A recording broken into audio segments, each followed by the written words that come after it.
Finally আম পাড়তে চলে এসেছি। বাড়ির গাছের আম, বুঝতে পারছো, অন্যের বাড়ি ছাদে চলে এসেছি আম পাড়তে। কারণ হচ্ছে এখানে এত আমারই দেখো দূর দূরান্তের পাকা পাকা আম হয়েছিল, আর আম মাখা খাওয়ার ইচ্ছা আছে।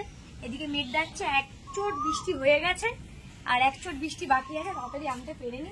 একখানা আম পাড়তে পেরেছি। এই সরু সরু চিনছি একটাকে লাঠিতে কি হয়, দেখ ওপরে অনেকগুলো আম আছে রে। এই ওই দেখ কত বড় পাকা, দেখেছিস? ভেতরে দেখ, এদিকে ওই দেখ ভেতরে কত বড় পাকা, হলুদ হয়ে ঝুলছে।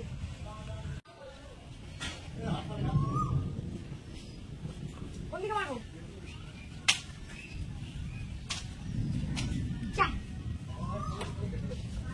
পুরো পেটে গেছে পাকা, বললাম তো পেকে আছে পুরো। কি আছে ও এ করে খাওয়া যাবে।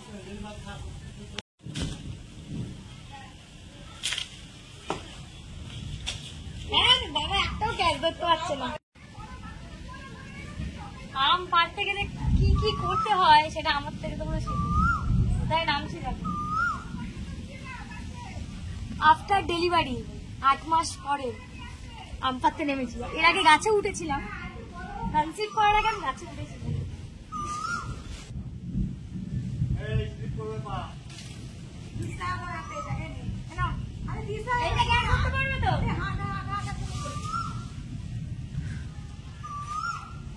এটা যদি না দেখতে পারো তুমি বুঝো। কি আছে, তুই ঘরে চলে যাও।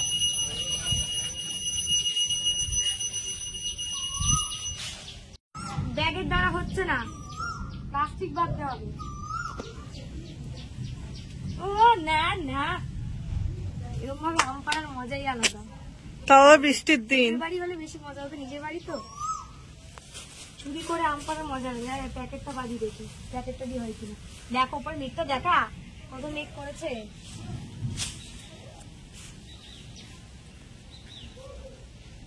আম পাড়া দেখি কেমন বাবা,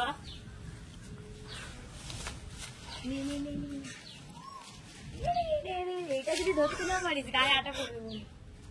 নদী খিলটা ওই আম যে খাবে তার হচ্ছে ফাইনালি আমি একটা আম পেড়েছি। ফাইনালি আম গাছ দিয়ে আম পেড়েছি। দেখো বাড়ির আম গাছ, আম পাড়াটা মজাই আলাদা। পেরেছি আরো অনেকগুলো, 2-4টে, মানে খুব বেশি পারতে পারিনি কারণ সব নিচে পড়ে ফেটে যাচ্ছে। আর এখন ভাই নেই, ভাই অফিসে আছে, তাই জন্য ধরতেও পারবে না। আর এখনো দেখো গাছে প্রচুর আম আছে, প্রচুর আম আছে। দেখো ওই দূরে একটা পাকা আম দেখা যাচ্ছে, কিন্তু ওটা পারতে পারিনি। যদি ঝড় হয় তাহলে পড়বে। এখনো গাছে অনেক আম আছে, থাক এগুলো বড় হবে, পাকবে, দেন তারপরে আবার পাড়া হবে। ছোট থেকেই গাছ থেকে আম পেড়ে, জাম পেড়ে আমাদের এইদিকে একটা জাম গাছও ছিল খুব বড়, তো সেটা খাওয়ার একটা অভ্যাস, আর বেশ ভালোও লাগে গাছ থেকে আম পেড়ে খেতে। আর আফটার ডেলিভারি আমি সেরকম একটা সুযোগ পাইনি, বা যখন প্রেগনেন্ট ছিলাম তখন তো আম পাড়াই হয়নি, বাবাই আম পেড়ে দিয়েছিল। আর প্রেগনেন্সির আগে আমি এই এত বড় আম গাছটা আমি গাছে উঠে আম পাড়তাম। তো যাই হোক, এখন আর হবে না, কারণ পেটে একটা লম্বা সেলাই আছে।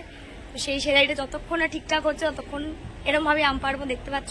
আর আমি ভীষণ দুরন্তর, মানে সবাই বলে, ছোটবেলায় সবাই বলতো শান্ত, কিন্তু একদমই নয়। আমি এই গাছ সেই গাছ লাফিয়ে লাফিয়ে এসব করতে খুব ভালোবাসি। তো যাই হোক, ভিডিওটা কেমন লাগলো অবশ্যই জানিয়ে কমেন্ট করে। টাটা।